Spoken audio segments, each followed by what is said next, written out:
Assalamualaikum warahmatullahi wabarakatuh. Bismillahirrahmanirrahim. Alhamdulillahilladzi amarana bi-ta'ati wa nahana 'anil sayyi'at. Asyhadu an la ilaha illallah wahdahu la syarika lahu ghafirudz dzunubi wal khati'at. وأشهد أن سيدنا ونبينا محمدا عبده ورسوله الهادي الأمة إلى أعلى المقامات. اللهم صل وسلم وبارك على سيدنا محمد وعلى آله وصحبه الذين جاهدوا في سبيل الله فنالوا أعلى الدرجات. أما بعد سبحانك لا علم لنا إلا ما علمتنا إنك أنت العليم الحكيم لا حول ولا قوة إلا بالله العلي العظيم. رب اشرح لي صدري ويسر لي أمري واحلل عقدة من لساني يفقهوا قولي. صدق الله العظيم. Yang mulia-muliakan dan ulun hormati para jamaah musalla Taufik rahimakumullah. Mari dalam kesempatan yang penuh barakah ini kita sama-sama untuk memanjatkan rasa syukur kita kehadirat Allah Subhanahu wa taala atas segala nikmat, taufik, hidayah serta inayah yang Allah karuniakan kepada kita semua.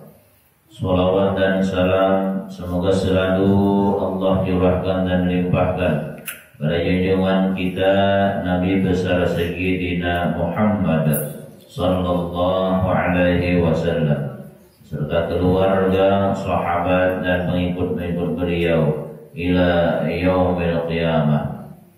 Jamaah rahimakumullah.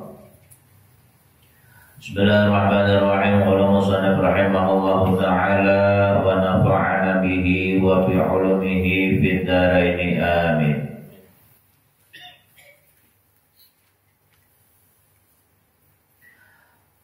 Qala Allahu ta'ala a'udzu billahi minasy syaithanir rajim. Ya ayyuhalladzina amanu la tattabi'u khutuwatisy syaitan. Wahai orang-orang yang beriman, janganlah kalian mengikuti jejak langkah syaitan.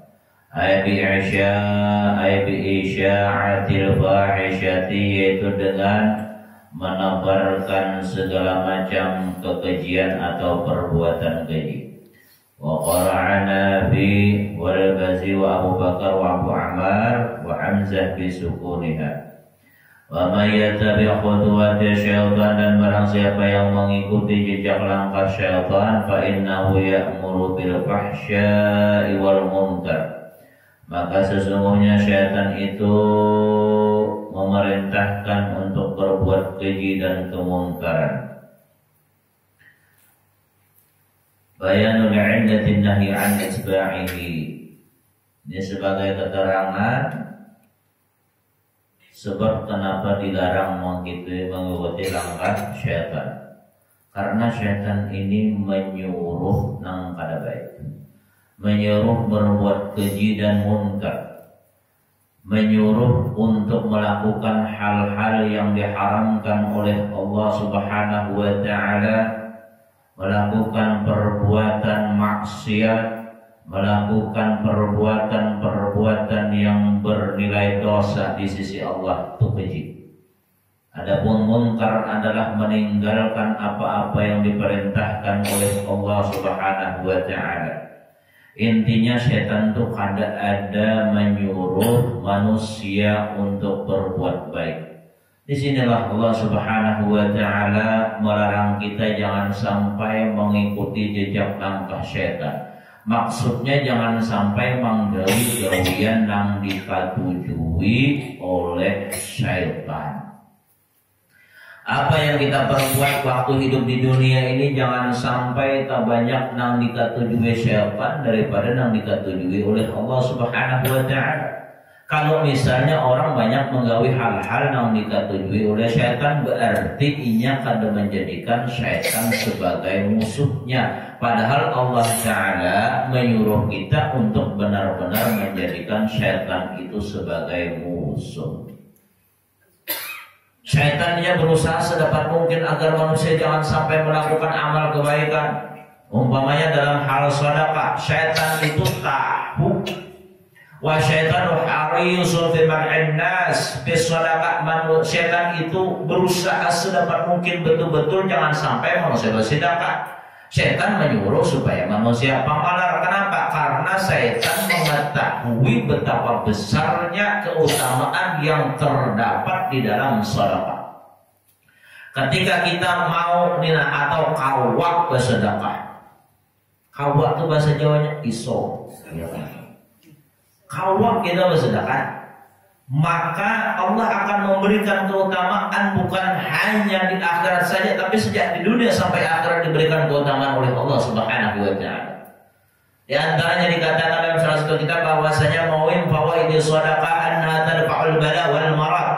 Ketika kita mau bersedekah, maka sedekah itu dapat menolak bala dan dapat mengobati penyakit. Oleh sebab itu syaitan pada hendak manusia ini hidup pindah damai-damai aja supaya manusia ini banyak kena bala musibah. Makanya syaitan melarang manusia agar jangan sampai bersedekah. Bila kita bersedekah, maka insya Allah janji dari Allah, Allah akan menghindarkan kita daripada segala macam hal. Ini hanya beberapa hari ini mungkin pian ada melihat berita kebakaran di Jakarta, Kebayoran Lama, kiri kanan habis terbakar. Ternyata ada satu bangunan yang kada terbakar, warung Tegal Barakah. Kenapa kada terbakar? Oh ternyata setelah ditanya yang jualan ini katanya juga sedekah makanan. Dan di hari terjadinya kebakaran itu habis memberi makan jemaah masjid dan juga memberi makan para anak yatim. Secara akal habis tuh. Kiri kanan bangunan habis, tapi sini tetap berdiri dengan tegak. Lotengnya kadang-kadang, bawahnya kadang-kadang kada dengan angin sedikit pun. Berkat sedekah.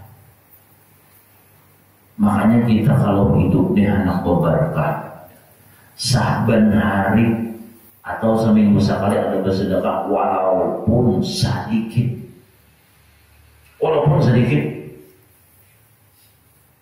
peribahasanya cuma Rp2.000 atau Rp5.000 sesuai kemampuan kita. Jangan dipaksa sedekah. Bensin duit misalnya 200.000 dihabiskan sidin di rumah baras habis, iwak habis, sayur habis. Itu orangnya mau gue bakal lahir lebih. Bersedekah itu sesuai dengan kemampuan. Bila orang bersedekah tadi, bala Allah hindarkan, kemudian apalagi yang Allah hindarkan, Allah akan memberikan orang yang katanya bersedekah ini menjadi obat bagi penyakitnya. Apa yang diaritnya bila dia bersedekah? Aku sudah pernah sampaikan, bila anak bersedekah, kita ini ada penyakit, maka waktu bersedekah itu niatakan, ya Allah ini ulun bersedekah, niat ulun berobat bagi penyakit ulun. Misalnya sini karena penyakit misalnya kolesterol, ya Allah ulun bersedekah, nah bersedekah dengan ini sedekah, niat ulun berobat dari penyakit kolesterol. Kalau saya disambat, apalagi masih di rumah makan jangan bingung dalam hati aja nah, ya kan. Tapi biar hitung kalau mau obat kolesterol berapa, kalau kan dokter atau ke mandiri berapa, sejumlah itu namanya sedekahkan. Itu namanya sedekahkan. Wa tutahhiru minadz dzunub, dan sedekah ini bisa menjadikan orang dosa dibersihkan, diampuni oleh Allah Subhanahu wa taala. Wa takunu sababan li khiffatil hisab, ini bisa menyebabkan hisab pada hari kiamat tidak dimudahkan oleh Allah. Wa takunu zillan, Di sahibiha yaumil qiyamah, sedekah yang dikeluarkannya akan menjadikan dia dinaungi pada hari kiamat. Wa taqlil mizan, dan akan memberatkan timbangan. Wal jawaz ala sirat, orang ahli sedekah akan mudah nanti melewati sirat. Nah ini setan pada hakun, makanya setan berusaha sedapat mungkin bagaimana caranya orang nang hendak bersedekah ini gagal bersedekah. Itu sudah misinya setan. Makanya kita jangan katuju mengumpati apa yang kita tujui oleh syaitan. Walaula fadlullah alaikum wa rahmatuhu, dan kalau bukan karena karunia Allah dan rahmatnya atas kalian, aibi taufiq taubah al-ma'iyah lidzunubi wa syar'i hududil muqaddaraha ma zakama ta'ala min dan nasiha minkum min ahadin abana ila akhir dahar. Kalau bukan karena karunia Allah, bukan karena rahmat Allah dengan memberikan kita taufik hidayah untuk bertobat kepada Allah, yang dengan taubat kita ini dosa kita diampuni oleh Allah Subhanahu wa taala, niscaya kita tidak akan bisa membersihkan diri kita dari segala macam perbuatan yang kada baik, keji dan mungkar tadi sampai akhir zaman. Tapi karena Allah taala memberikan jalan bagi kita yang menyadari bahwa dulunya mungkin sering mengikuti jejak langkah setan sekarang ampe, maka caranya untuk menghapuskan dosa yang telah lalu itu dengan bertobat kepada Allah. Dan ini setan kada katuju juga. Ujar setan bapanden, ahlakun nas bidzunub wa ahlakuni bila ilaha illallah wal istighfar. Aku binasakan manusia dengan perbuatan dosa, tapi manusia membinasakan aku dengan la ilaha illallah dan istighfar. Tiap hari jangan tertinggal la ilaha illallah, tiap hari jangan tertinggal astagfirullah. Karena setan tuh biarnya sarik banar kita bila kita membaca zikir. Setan tuh sarik banar bila kita membaca istighfar. Yang mengaku setan wa ahlakuni, mereka membinasakan aku bila ilaha illallah, dengan la ilaha illallah wal istighfar dan istighfar. Dan jadi untung bila kita diberikan taufik hidayah oleh Allah Ta'ala untuk banyak beristighfar, untuk banyak berzikir. Setan pada memberiakan kita melakukan hal-hal yang baik, tapi bila kita mampu istighfar, mampu kita berzikir, berarti kita ini sudah mulai menjauh daripada setan. Berarti kita sudah menampakkan permusuhan dengan setan. Wa fil khabari, di dalam satu hadis, idza hadara waqtu shalat, apabila tiba waktu salat, sampai misalnya waktu zuhur. Nih hadis Nabi mengisahkan bila sampai waktu salat, waktu zuhur kah, asar kah, maghrib kah, amara iblis alaihi la'natu junudahu bi ayyatafarraqu, maka iblis memerintahkan, iblis laknatullah memerintahkan kepada tentara-tentaranya, kepada para syaitan bi ayyatafarraqu, jadi iblis kamu menyebar. Bahasa Banjarnya bepancai, bepancai itu menyebar itu bepancai. Bahasa Jawanya bepancai itu opor. Bepancai, berpisah, ayo menyebar. Datangi orang-orang anak sembahyang, wayatun nas wa yusghiluhum 'anis shalah. Mereka mendatangi orang-orang yang siap anak sembahyang, didatangi oleh mereka, dan mereka berusaha menggoda orang-orang anak sembahyang ini, membuat satu kesibukan bagi orang anak sembahyang. Fayaji'u syaitan ila man arada shalah, maka setan datang kepada orang yang hendak mendirikan salat, fayusghilu hatta yuakhiraha an waqtiha, maka disibukkanlah oleh setan sehingga orang tersebut menunda-nunda sembahyangnya sampai akhir waktu, bahkan sampai keluar waktu. Azan mendengar jadi langgar. Bahkan di HP-nya bila sampai waktu sholat berbunyi azan. Kadang itu umpama azannya azan Madinah. Di HP ada azan Makkah, ada azan Madinah, ada azan Mesir, ada azan Sungai Kerbau. Ada di HP itu. Berbunyi di HP. Artinya yang mengingatkan kita tibanya waktu sholat bukan hanya di masjid dilanggar, tapi di HP kita pun bila sampai waktu ada. Hebatnya HP ini kita ke Banjar pun yang menyesuaikan waktu. adanya waktu Banjar. Kau bahasa orang, kita daerah Banjar, kau bahasa orang waktu salatnya, hampir waktu Samarinda. Yang kita lawan Banjar beda sekitar 10 menitan waktu salat, beda. Apalagi lawan Jakarta sekitar sejam. Apalagi lawan Mekah 5 jam. 5 jam bedanya lawan Mekah. Makanya bila orang mengaku sembahyang Jumat di Mekah kayak apa mikirkan? Nah, kita di sini sudah sembahyang Jumat. Nah, di Mekah itu masih beri sumpah. Jam 12 mundur 5 jam berapa berarti? Jam 7. Jam 7. Di Mekah jam 7. Di masjid kan ada, di masjid Nurul Mubin. Karena dia kan ada sembahyang Jumat. Aku di Mekah ada sembahyang. Padahal ketemunya hanya jam 1 di Mekah belum sembahyangan orang. Kan kayak pemikiran. Di Mekah belum sembahyangan orang. Itu waktunya 5 jam bedanya, Bian. Nah, kita sudah masuk ke asar, di sana hanya Jumatan. Nah, makanya bila ada kekhawatiran kepada Jumatan di Mekah, berarti mengarah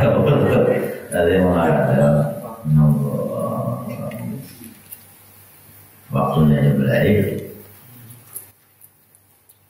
Sampai waktu sholat sudah orang adzan di masjid, adzan di HP mendengar. Tapi dia setan.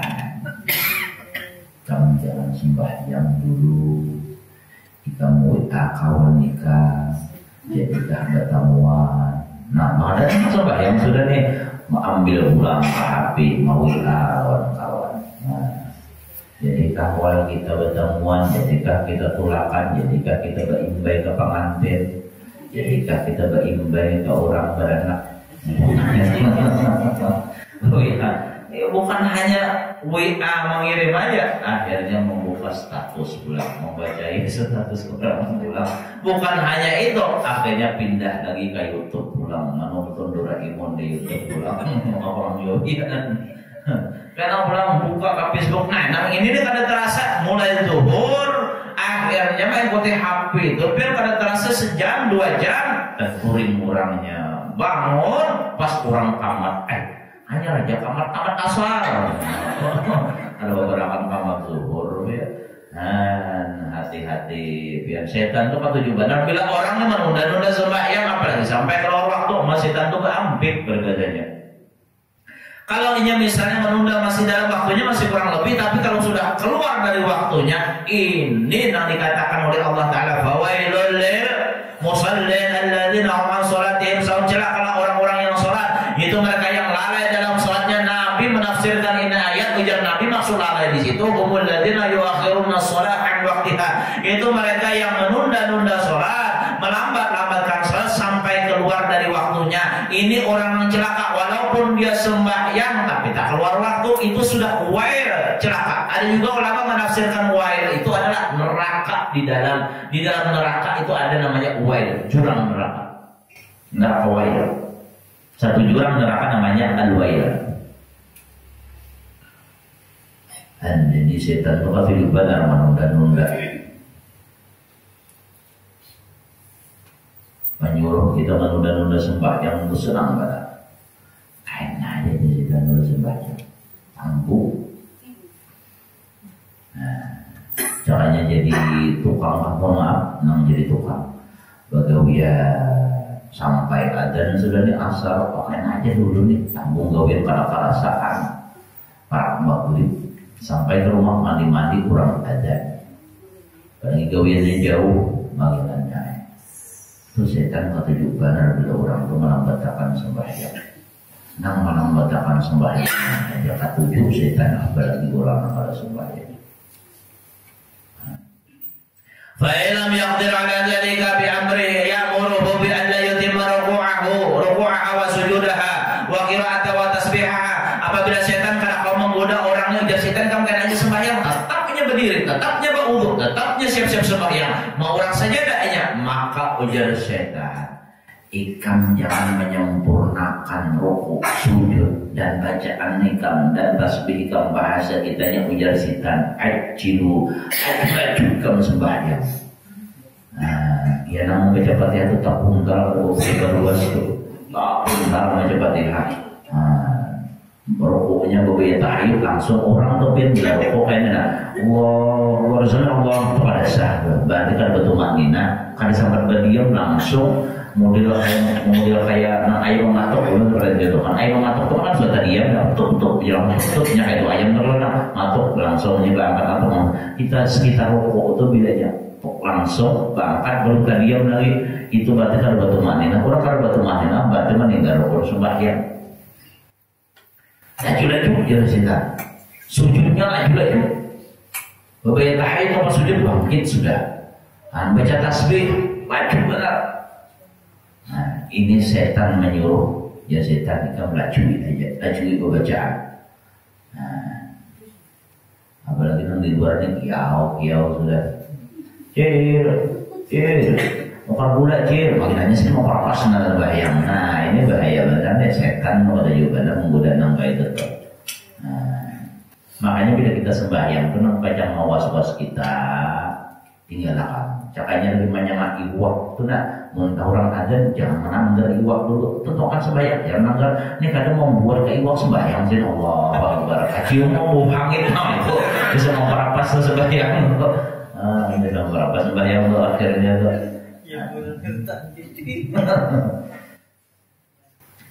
Ada orang melihat orang sembahyang orang 2 rakaat sih 6 rakaat sudah maju kebenaran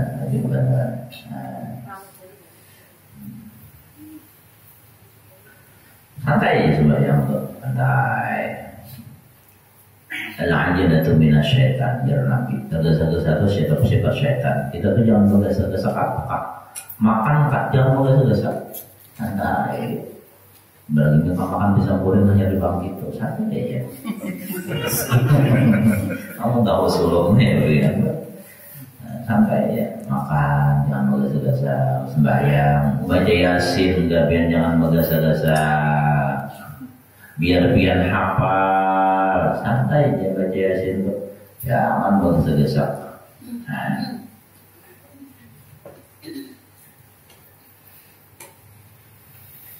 Tapi pan amun rohani bila keseruan pulang lagi lihat situasi bilanya keseruan habis Jumat kalau sama Yasin kasihan jemaahnya lapar warok sudah ini kata aja tolong bacakan Yasin tahlil nah itu kan habis itu kayaknya pulang kita bisa kamilah 21 kali dia ngapa bisa ada yang beli terketahuan belum pernah tapi kita di sini alhamdulillah ada lawas di tempat lain belum pernah sarwannya berangkat ternyata apa datang ke situ maka habis Jumatan belum makan ya baca dalail dulu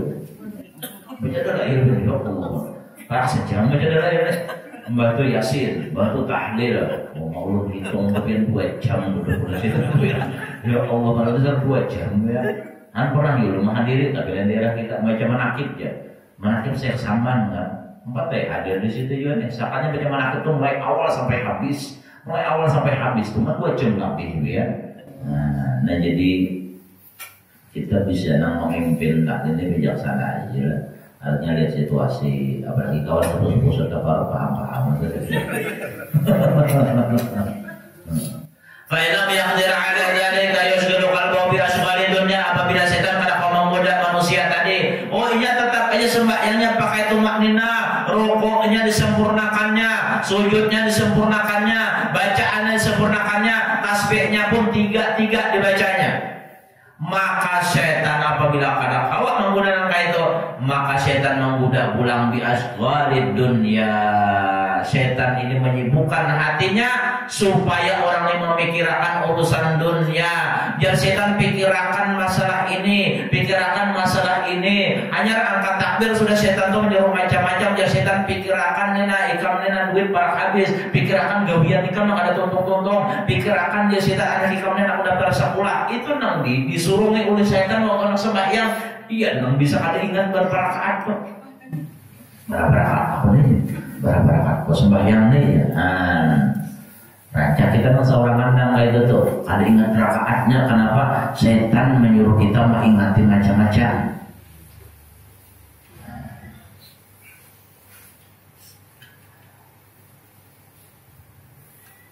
Jadi bila ada bayangan macam-macam tuh dipukuli karena bacaan memberikannya minimal ingati susunan bacaan. Nah kalau jadi imam, maka itu tuh lah, pokoknya sembahyang isya. Lalu pas sembahyang tuh pikiran ke lain, maka pas membaca Fatihah, lalu kada ingat, aku rakaat kedua ke ketiga kah, rakaat kedua ke ketiga kah, maka ambil yang sedikit. Atau rakaat pertama kan kedua kan, rakaat pertama ini bisa kada ingat, rakaat pertama kedua kan, ambil rakaat pertama. Jangan bertakun cuma berberat. Jangan bertakun. Jadi ambil yang sedikit. Sama di dalam hati rakaat ketiga, kalau rakaat ketiga, rakaat ketiga. Labihan itu sah aja biar. Nang kada boleh itu kurang. Melebihan pada bapak. Kita nak makmum nih bang, kita nak makmum jangan mau pati imam nang labihan. Namun kita yakin bahwa imam sudah labihan, tunggu aja. Masalah aja hendak salam pada boleh. Anak menunggu imam boleh, tapi yang imamnya mentuh habis ditungguin udah saya ke situ. Nah, jadi itu caranya bedanya ragu-ragu itu lah. Itu ragu-ragunya timbul daripada setan juga. Jadi setan menyuruh kita nih sibuk untuk memikirkan urusan dunia, mikirkan gawian, mikirkan duit, mikirkan macam-macam, mikirkan anak, mikirkan bini, supaya apa? Supaya sembahyangnya kadang khusyuk. Pada minggu yang lalu sudah kita bahas, 2 minggu yang lalu lah. Qad aflaha mu'minun alladzina hum fi shalatihim khashi'un. Alangkah beruntungnya orang-orang yang beriman. Sungguh ya Allah Ta'ala beruntung orang beriman siapa? Yaitu mereka yang khusyuk di dalam sholatnya. Mudah-mudahan kita boleh khusyuk berataan.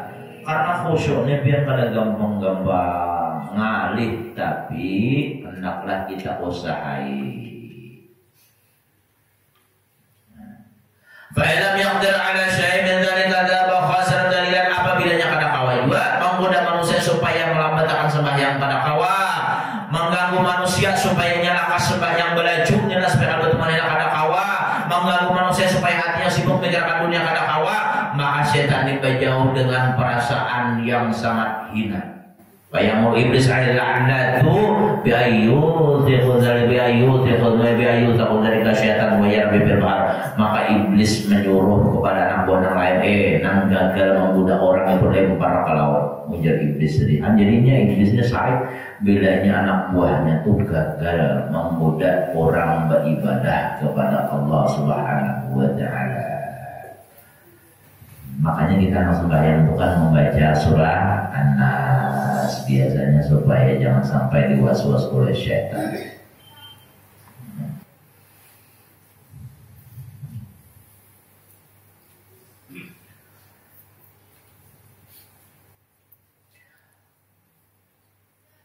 Wa qala Abu la ta'lam anna laka arba'atun inna laka i'lam anna laka i'lam anna laka arba'atan min al-a'dad. Ketahuilah kata Abu Lais, sesungguhnya bagi kamu itu ada 4 minal ada musuh. Kita hidup di dunia ini 4 musuh kita, dan ini mengganggu kita berataan. Tahtaju ila an tujahida kullu wahidin minhum, dan ini berhajat kepada betul-betul kamu untuk bersungguh-sungguh melawannya. Al-awwal ad-dunya, yang pertama musuh kita adalah dunia. Qala Allah Ta'ala, berfirman Allah Subhanahu wa Ta'ala, fala taghurrannakumul hayatud dunya, janganlah kalian diperdayakan oleh kehidupan dunia. Kita beribadah ini gangguan yang pertama itu dunia. Ketika kita nak beribadah, lalu misalnya kita mikirkan jualan, akhirnya tak tunda ibadah, bahkan bisa tertinggalkan karena rame jualan itu karena dunia. Atau kita misalnya berkebun kah, rame berkebun nih, misalnya lagi asik berkebun sampai tertinggalkan sembahyang. Atau pegawai di kantor kah, saking asiknya di kantor pegawainya lalu tertinggalkan sembahyang. Nah ini dunia yang mengganggu. Bila ini apapun usaha kita yang mengganggu kita beribadah kepada Allah, itu adalah dunia. Yang seharusnya dunia ini menjadi pendukung bagi kita untuk mencapai kebahagiaan akhirat, bukan malah menghalangi kita untuk mendapatkan kenikmatan di akhirat. Wasani nafsuka, dan yang kedua ujar Abu Lais Samarkandi, musuhmu adalah nafsumu, wa hiya syarrul a'da, dan ini adalah musuh yang paling jahat. Lima ruwiya Ibnu Abbas radhiyallahu anhu ta'ala anhuma annahu qala, riwayat daripada Ibnu Abbas radhiyallahu anhuma annahu qala, bahwasanya dia berkata, qala sallallahu alaihi wasallam, telah bersabda Nabi sallallahu alaihi wasallam, ada aduwika nafsuka allati baina jambaika, musuhmu yang paling berat adalah yaitu nafsumu, dan nafsu kita ini senantiasa menyuruh nang kada baik. Huffatil jannatu bil makari wa huffatin nar bisyahawat. Surga itu dipenuhi oleh hal-hal yang tidak disukai oleh nafsu, dan neraka dipenuhi oleh hal-hal yang disukai oleh nafsu. Nafsu ini kada katuju hal-hal yang baik. Nafsu itu kada katujunya sembahyang tepat waktu, kada katuju nafsu. Kemudian nafsu itu kada katuju nang dudukan nang kene berjam-jam ni, dia nafsu kada katuju. Secara akal kita, untung duduk awal di majelis sejam, kita duduk di majelis ini nak, kita duduk di majelis misalnya sejam, di masjid langgar ini nak sejam, kita ada nyambati orang, alhamdulillah. Kamu di majelis nyambati orang itu tak lalu kan? Kalau misalnya sambil guru ceramah di belakang sambil nyambati penggugat, ini yang kita bukan anak buat sih, itu mana pun kawin pulang sih, tapi rata-rata kan ada, makanya sejam selamat kita. Duduk di majelis kita setumat lebih baik daripada beribadah 1000 tahun. Nafsu kalau katuju sembahyang tepat waktu tuh, jangan nafsu itu timbul dalam diri kita. Kemudian kita bersedekah tuh nafsu kalau katuju juga. Kita bangun tengah malam, apakah lagi nafsu pada beberapa katuju, orang bangun tengah malam tuh saya benar nafsu tuh. Nah, tapi kalau neraka dipenuhi hal-hal yang disukai oleh nafsu. Wa tsalits syaitanul jinni. Yang ketiga musuh kita adalah syaitan dari golongan jin. Fasta'id billahi ta'ala minhu. Maka hendaklah kamu berlindung kepada Allah daripada syaitan golongan jin. Kama qala Allah Ta'ala, sebagaimana firman Allah Subhanahu wa taala, inna syaitana lakum aduwwun fattakhidhuhu aduwwa. Sesungguhnya syaitan itu adalah musuh bagi kalian, maka jadikanlah dia sebagai musuh, jangan dijadikan sebagai kawan. Tapi ini masih nyaman kalau kita berlindung kepada Allah. Warabi syaitanul insi, yang keempat tuh syaitan berbentuk manusia. Fahdar minhu, maka menjadikan hati-hati daripada syaitan yang berbentuk manusia. Fa innahu asyaddu 'alaika min syaitanil insi, maka sesungguhnya syaitan dalam jenis manusia ini lebih susah bagimu. Malik diatasi, di anna syaitanal jinni yakunu ihwa'uhu bil waswasin faqat. Karena syaitan dari golongan jin itu hanya menggoda kita dengan was-was dalam hati aja. Wa amma syaitanul insi babil mu'ayyanah wal muwajah wal i'anah. Adapun syaitan dari golongan manusia itu nampak di hadapannya. Bacakan aja An-Nas kalau mau hilang. Bacakan aja ayat kursi kalau mau hilang. Kecuali biar menggunakan kursinya. Nah jadi ini tangadih biar tangadih setan dari golongan manusia. Makanya dalam surah An-Nas itu minal jinnati wan nas, dari golongan jin dan manusia. Kita disuruh berlindung oleh Allah daripada golongan jin dan manusia. Dan jadi setan itu macam-macam juga.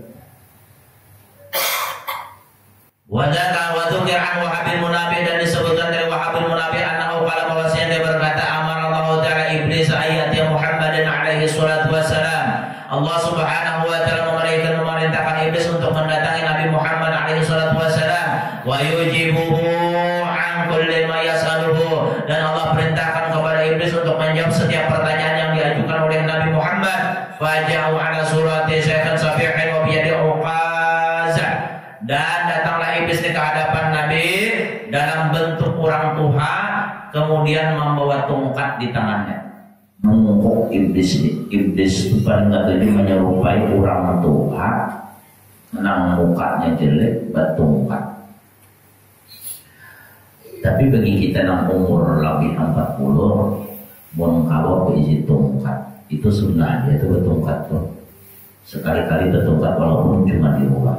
Ulun pas 40 ulun sudah berisi tongkat di rumah. Tapi tidak usah dibawa masih pelanggan, karena orang bingung pula. Ya kalau kenapa pula? Apalagi pun atau misalnya salam dan batu makan. Imam Syafi'i umur 40 bertongkat.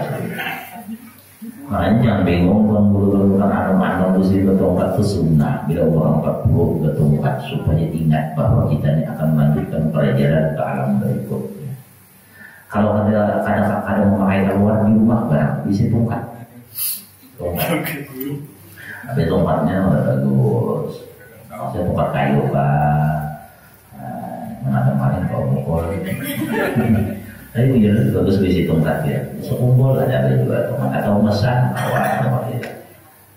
Tongkatnya nang kayak ini nang kita ikutin nang kayak ini bukan kayak tongkat korban tuh. Kalau sekali korban tuh bisa. Nanti tertekan kita jangan menekan itu aja.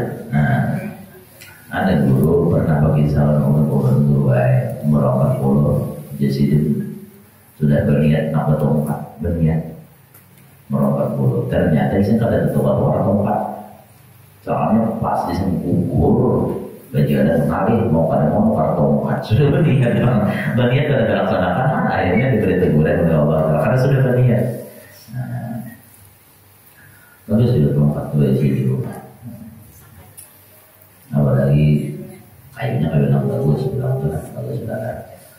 Nah jadi iblis datang kepada Nabi kita Muhammad SAW bertongkat sendiri. Waqala alaihi salatu wassalam anta, ketika sampai di hadapan Nabi orang tua yang bertongkatnya jadi Nabi siapa ya? Qala ana iblis, aku ni iblis. Qala limana jita? Ujar Nabi apa? Kamu datang ke sini? Qala inna Allah amarani an atiyaka wa ujibaka an kulli ma sa'altani. Ujar iblis, Allah Ta'ala memerintahkan aku nak ke sini supaya aku ni kau menjawab semua pertanyaan engkau. Dan aku ni kan berdusta. Pokoknya ada salatu wassalam, maka Nabi SAW bersabda, ya iblis kama idauka bin ummati. Wahai iblis, ikam ni berisi musuh dari umatku itu berapa orang? Artinya kita ni bila nak mengamalkan ayat Quran tadi, namun Allah Ta'ala iblis itu musuh kalian. Inna syaitan itu musuh kalian. Inna syaitan lakum adu fatakhiluhu aduwa. Sesungguhnya syaitan itu musuh bagi kalian, maka jadikanlah dia sebagai musuh. Maka inilah musuh-musuh syaitan. Artinya bila orang masuk dalam golongan 15 ini, berarti dia sudah memusuhi syaitan. Siapa orangnya? Ditakuni Nabi, umatku ini yang jadi musuh kamu siapa? Qala 15. Ujar iblis, musuhku di antaranya umat itu ada 15. Al-awal anta ya Muhammad, yang pertama engkau wahai Nabi Muhammad. Biar ini musuh ulun yang paling ulun musuh juga. Hanya ini bila ada orang yang memusuhi Nabi atau menghina Nabi, mencaci maki Nabi, berarti tak masuk hubungan. Buat siapa? Apa sih? Kamu musuh yang pertama. Wasani imamun adilun, yang kedua adalah pemimpin yang adil.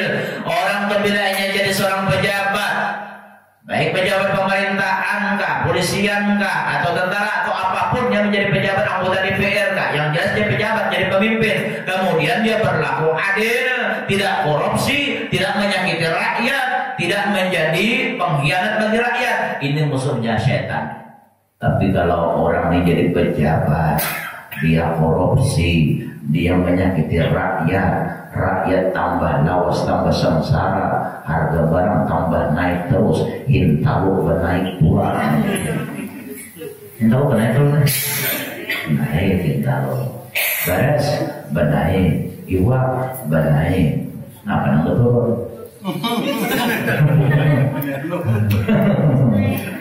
Orang kawin jujuran benaik gitu. Ingat bahwa hanya naik sahabat naik, jadi kawin naik juga. Wah ini kawin 20 juta cukup lah. 20 juta cukup lah kawin. Nah berapa? Maknanya 20 juta. Nah berat, memuja-muja pelaminan berapa jiwanya juga. Belum lagi pemakaian berapa pula. Nah belum lagi fitrenya berapa. Jadi khawatir sebenarnya. Pemimpin yang adil. Mudahan di Indonesia ini Allah ganti pemimpin yang ada menjadi pemimpin yang adil pada saat ini. Gampangannya pemimpin yang adil, biar rakyat akhirnya makmur. rakyat damai. Ini kemana kita nak mengadu ke pemimpin umpamanya, nah pemimpinnya misalnya zalim juga, jadi serba salah. Nabi sudah menggambarkan pengakhir zaman, para pemimpin itu nang kaya serigala lapar, penegak hukum nang kaya harimau. Jadi serba bingung, kemana-mana tak kapung hitungannya, rakyat yang nang kaya domba, nah pada jadi mangsa warah. Itu akhir zaman kita sampai. Watalis ghaniyun mutawadi'un, yang ketiga orang yang menjadi musuh iblis adalah orang kaya yang tawadu. Dia punya harta, dia punya kekayaan, dia punya kendaraan yang mewah, tapi orangnya tawadu, rendah hati. Ulun sudah pernah sampaikan, bila orang bersifat tawadu, empat sifat mulia muncul dalam dirinya. Yang pertama, ia mudah menerima nasihat dari siapapun. Pun orang sombong itu kan kalau dinasihati bisa menampar. Tapi kalau orang tawaku meskipun dia orang kaya tapi sudah dipadahi, mohon maaf lah, pian tak salah nyangka ini, tapi menagurnya berduaan kah, jangan datang orang banyak, lalunya menerima walaupunnya orang terpandang, berarti ini orang yang menjadi musuhnya iblis. Musuhnya iblis. Yang tiga, 12 hari kita habiskan jam 10. Berikan Nah, jadi kekayaan itu jangan dijadikan sebagai alat untuk menyombongkan diri. Nah, pantas sebagai alat mutakabir itu cuma Allah. Orang tawadhu itu mudah dipadahi, diberi nasihat mudah. Yang kedua, orang tawadhu itu mudah berisi kawan. Dikawani nyaman tuh orang tawadhu itu. Nyaman berpilih kawan nama aja nyaman dikawani, tapi yang berpilih nang harus saling berkawannya tuh itu orang sombong. Oh ini lain level level itu lain level ini. Oh ini menengah ke bawah, kami menengah ke atas. Nah kemudian orang tawadhu itu mudah tak pulih. Orang tawadhu itu mudah senyum. Makanya bila orang tuh panutan berarti ini ada tawadhu berarti itulah. Nah jadi biar nang mana ketujuh merangkap hampir. Karena orang panutan itu Allah ada ketujuh Allah. Innallaha kun basyasyan fa yang yuhibbul basyasyan wa yubghidul abu sekali dulu. Jadilah dia Nabi wahai Ali, kau orang yang bersenyum. Allah itu ketujuh pada orang muslim, dan Allah ada ketujuh pada senang dengan orang yang suka bermuka masam dan suka cemburu, pada senang Allah Ta'ala. Nah kemudian orang yang tawadhu itu mudahnya menolongi orang lain. Nah sambungannya karena warabib nang keempat musuhnya iblis ya Pak. Apa ya sini aja. Dengan panjang umur berada, sehat walafiat, dosa kita berada diampuni oleh Allah Subhanahu wa taala, rezeki dimudahkan oleh Allah Subhanahu wa taala, dan mudah-mudahan kita senantiasa mendapatkan limpahan rahmat dari Allah Subhanahu wa taala. Amin. Ala hadhihi niyyah wa ala kulli niyatin shalihah wa ila hadratin nabi al-fatihah. أعوذ بالله من الشيطان الرجيم بسم الله الرحمن الرحيم الحمد لله رب العالمين الرحمن الرحيم مالك يوم الدين إياك نعبد وإياك نستعين اهدنا الصراط المستقيم صراط الذين أنعمت عليهم غير المغضوب عليهم ولا الضالين آمين. الحمد لله رب العالمين بسم الله الرحمن الرحيم الحمد لله رب العالمين والصلاة والسلام على أشرف الأنبياء والمرسلين سيدنا مولانا محمد وعلى آله وصحبه أجمعين. اللهم انفعنا بما علمتنا وعلمنا ما ينفعنا وارزقنا علما ينفعنا. اللهم نسألك علما نافعا وعملا متقبلا ورزقا طيبا. اللهم انفعنا في الدين وعلمنا ربنا تقبل منا إنك أنت السميع العليم وتب علينا إنك أنت التواب الرحيم. وصلى الله على سيدنا مولانا محمد وعلى آله وصحبه وسلم. سبحان ربك رب العزة عما يصفون وسلام على المرسلين والحمد لله رب العالمين. تقبل الله منكم. Assalamualaikum warahmatullahi wabarakatuh.